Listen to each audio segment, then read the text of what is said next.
Hello, welcome back to the channel today for a Q&A ahead of the new 2025-26 season.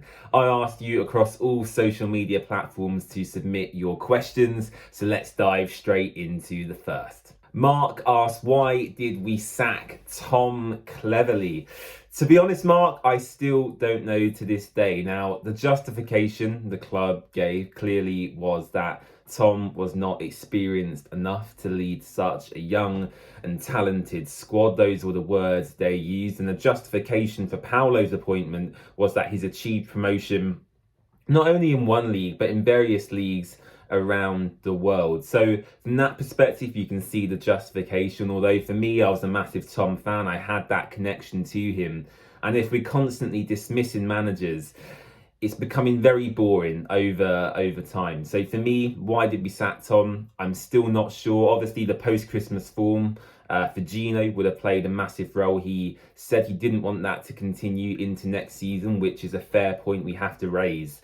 However, these short-term appointments, from an emotional perspective, I find it very hard to get on board with them. So in answer to your question, why did we sack Tom? I don't know, but for the reasons I outlined, I think those are the reasons why Gino appointed Paulo. Sam over on Facebook asked, do you agree a proven Championship or Premier League quality striker should be our priority over any other position in the transfer window? Absolutely, Sam. I think that's been clear for several seasons now. Ever since Choi left, I have to say we've really struggled to replace him, whether that's with Ray Manai, Britta Sombalonga, Enrique Arajo a couple of seasons ago. Of course, last season we had Vacuum Bayo and Mamadou Doumbia. We've really struggled to replace Choi's presence. And of course, Troy's goals, his leadership, his ability to drag a team from the depths of despair to victory. We've really missed that in this Watford team. And I absolutely agree that is clearly a priority for us in the transfer window. Who will that striker be? We've been linked with Ivan Cedric, Dennis Dragus. Ryan Hardy is someone I really like. If Watford have the money as well, Richard Kone from League One, I think would be a very astute pickup. So we'll have to see what happens. But I do think a proven striker who scores goals consistently, of course, is a much needed position for Watford to recruit. Owen, one of our channel members on YouTube, says, have I got a bucket list of grounds I would like to visit in the current 92? Not really, Owen, to be honest with you. I used to do loads of away days, actually, when I was in secondary school and growing up during my latter teenage years. But since I reached my early 20s, especially post-pandemic, away days are becoming more of a rarity for me, which is a shame to say, actually. In terms of teams I'd like to tick off in the Championship next season, I think Charlton is definitely a game I'd like to go to. Wrexham, of course, with the circus around them, Ryan Reynolds and Rob McElhenney. Clearly, it's a long trip, a long way to go, but it'll be very interesting to go to the racecourse ground, of course. But yeah, in terms of other grounds in the 92, it's not something I'm particularly interested in doing. Of course, people tick off every single ground in the 92, which if they do that, fair play to them. It requires a lot of dedication, time and money, but for me it's not something I'm particularly interested in. Magnus on YouTube says, can I make a full Championship prediction video? Do not worry, Magnus, that will be coming your way before the start of the new season. Jeff, another one of our YouTube channel members. It was great to meet you at the end of the season, by the way, Jeff, as well. He asked, do I think James Abanqua will sign for Watford permanently this window? I absolutely do. I'm very confident this is a deal that will get done. I think it will actually probably be confirmed prior to the sale of Udinese. Now, my understanding is that the players are due back within the next 10 days to 2 weeks, towards the end of the month we're in, currently June. And I imagine James Abanqua will be confirmed before then. So I'm not going to say any more on that deal other than probably keep an eye out within the next 10 days or so to 2 weeks. And yeah, I imagine that'll be confirmed by Watford very shortly. Jake over on Twitter, thank you for your question, Jake. Jake wants to know my thoughts on our new 3 signings and where do you think, besides a striker, should we strengthen in the window? So, of course, we've signed Kiprianu, Baxter and Mark Bowler. Those are the 3 additions to the squad so far. Out of all 3 additions, which is my favourite, I've got to say, of course, Hector Kiprianu. He's a player we've chased, it seems, for several years now since he joined Peterborough in League One. He's been one of the top performers in that division. He scored, of course, in the final at Wembley towards the end of last season as well. So if I was to pick a favourite, it would be Hector Kiprianu. In terms of my thoughts on the other 2 signings, they're very sensible, they're very clever, they're free transfers, which I think is always a positive as well. No actual fees have been outlaid for any of our 3 acquisitions so far. So my thoughts on our 3 signings so far are, very positive generally. And where do I think, besides a striker, we should strengthen? I think right back is a real possibility.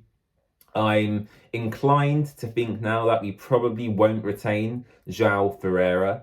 And I think for me, Ryan Andrews, I mentioned this in the previous video, I think he should maybe go out on loan next season and we bring in maybe a better right back in that position. So I would go right back, another centre back potentially if Porteous and Sia Relta leave.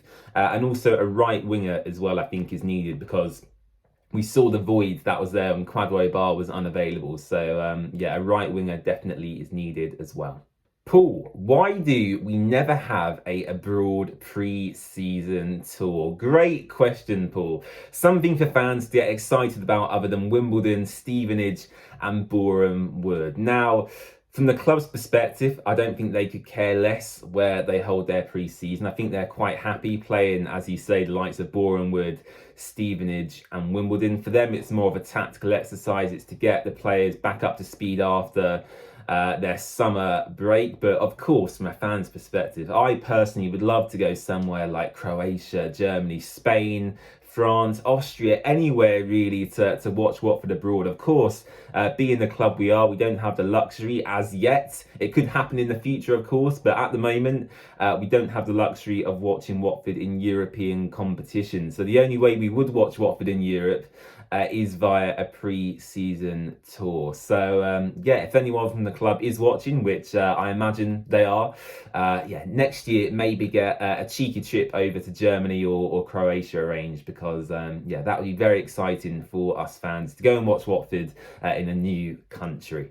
Charlie says, can I shout out Charlie's Horns on TikTok, new channel similar to yours? Go and check out Charlie on TikTok. Matt, best ever Watford moment. Now, I know we have people of all ages that watch this YouTube channel, so mine may be slightly more recently biased than others, but for me, given my age, that the best moment in my Watford supporting life so far isn't the Troy Deeney Leicester moment. It's not even promotion to the Premier League or anything like that.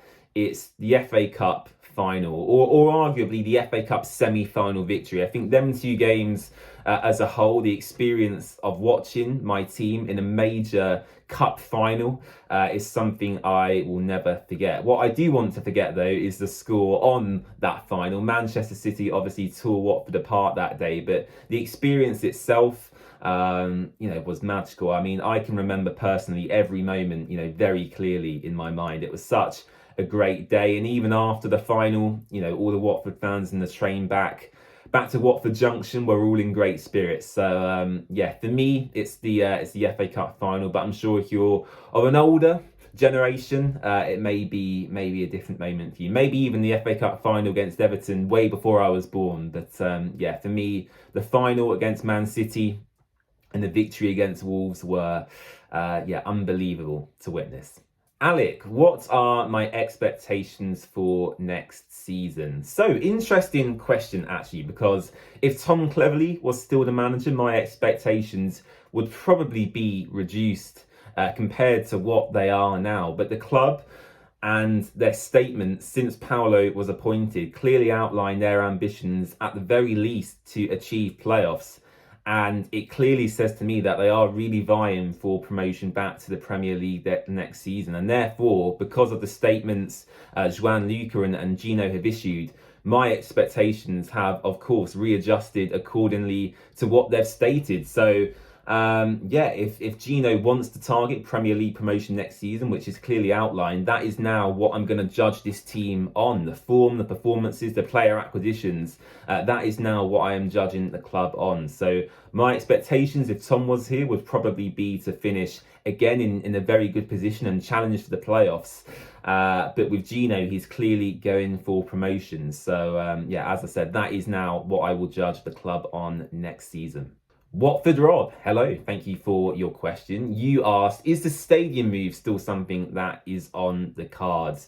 A very interesting topic that happened many years ago. Now, of course, this was quite exciting at the time. The proposition of moving to a new, swanky, futuristic new stadium is something that I think a lot of us got quite excited about. But my understanding is ever since that second relegation from the Premier League, so post-COVID, so we obviously got promoted under Xisco, relegated once again. Ever since that relegation, I feel it's been very much put on the back burner. In fact, the more likely scenario is that if Watford do get promoted once again and maintain our Premier League status, from my understanding, the club would more look to expand Vicarage Road in its current capacity rather than looking to move to a new venue. The more likely scenario I feel for Watford is either an expansion of the Rookery potentially, or more likely adding a second tier to the Elton John stand. So from what I understand, that is what the club would look at if we are to achieve promotion once again in the near future. Jack Boddington over in Australia, thank you for your question, Jack. He says, where do I see the club in 5 years, 2030? So half a decade away. Where do I see Watford? It's a hard one to call this, because I think for me this could go one of two ways. I think that the sale of Udinese is clearly a very positive step in the right direction in moving the club forward. The Pozzo family now have, if the sale goes through, of course, they'll have many more funds behind them to invest in Watford as their sole focus. So where do I want Watford to be in 5 years? I think, given the size of the club and our history, I think if Watford are fighting towards the top end of the Championship and trying to survive in the Premier League on a consistent basis, I think that's a good start. For me, once again, like we saw back in kind of the late 2010s, I'd like to see Watford be in a stable, solid Premier League side competing for European places. The Conference League is now a thing as well, which allows more teams to compete in European competitions. So my big aspiration is for Watford to be a consistent Premier League side challenging for Europe. My hope is that we'll be repeatedly getting promoted from the Championship and hopefully having a good time towards the bottom end of the Premier League. I think them two scenarios are the best we can hope for in the next 5 years. Equally, it could go very wrong and we do a Luton and go down to League One or League Two. But no, I think that's probably quite unlikely. For me, as I said, I'd like to challenge for Premier League promotion once again and compete against the biggest teams in the world. Dom, how shiny is Edu Cayambe's big, glorious head? Well, Dom, especially when the sun reflects off his head, it is very, very shiny indeed. So I hope I've answered your question. But Edu Cayambe does have a massive head. What a top bloke Cayambe is as well. And our final question comes from Will Beasley, the Hemel Hempstead Town Stadium announcer. So big shout out to Will, who's doing fantastic stuff over at Hemel Hempstead. He says, thoughts on the supporters fund that began last year and has now been scrapped. So to make it clear to you all, I didn't personally invest any funds into Watford, and my thoughts on this haven't really changed or differed much from the time it was announced to now, of course, it being scrapped. And as far as I'm aware, everyone that did invest at the time has now been refunded the money they put in. But my thoughts are, and they still are this, is that it was essentially a desperate attempt by the club for a quick injection of cash. Now, from the outside looking in, it seemed to raise quite a lot of money. £4 to £5 million, I believe, was the amount they raised in the end. But clearly, it wasn't what they were hoping for. And as Will mentioned, it was scrapped, people received refunds, and I think for me, it's no coincidence that we are now seeing the sale of Udinese. I think that was probably ongoing last year as well, in the background, bubbling away. They probably weren't sure at the time if that was going to go through. And of course, that supporters fund has now been scrapped. And yeah, the sale of Udinese is going through, which will give Pozzo and their family a massive injection of cash. So my thoughts are, it was a desperate attempt to bring in money. You know, I felt it was you know, a bit weird at the time. You know, I'm not a huge fan of asking your supporters to invest in quite a volatile asset that is a football club, because of course, you know, from season to season, it's not like a stable stock where you pretty much know where it's going. You know, if you get promoted, we can get relegated. There's massive risks involved in investing, especially in a footballing institution like Watford, who are what you would call a yo-yo club in recent years. So I wasn't a huge fan of the club themselves asking supporters for money. I think what they said was they were more targeting US and Middle Eastern investors, which is fair enough. But yeah, I think it's best I leave it there. As I said, I felt it was just a desperate, you know, quick attempt to bring in some cash to the club. But with the sale of Udinese now going through, I think Pozzo and his family will be doing all right when it comes to their bank balance in the near future anyway.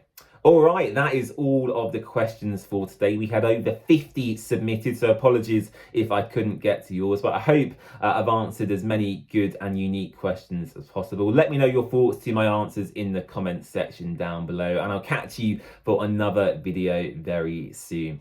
Bye-bye.